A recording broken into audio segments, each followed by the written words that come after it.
Here's everything I read in January. I read 4 books, so I wanted to go through each of them and tell you my thoughts. I loved Guillermo del Toro's version of Frankenstein, so it inspired me to read the book, and I absolutely love the book too. The movie and the book are quite different, but both are just fantastic, so I highly recommend if you haven't already read this classic. My next read in January was Heart the Lover by Lily King. I really knew nothing about the plot going into this book, but I ended up really loving it. It's basically like a coming-of-age love story that follows these kids who fall in love in college and eventually reconnect in adulthood. I think what I loved most about this book is just how relatable it felt. And maybe this is just a me thing, it almost felt like a Gilmore Girls fan fiction. I felt like it could have been an alternative universe for Rory when she went off to Yale.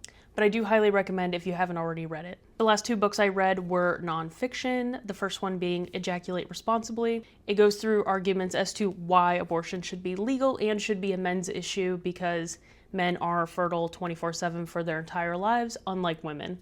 It's only about 130-ish pages, so it is a quick, easy read that I think everybody should add to their TBR.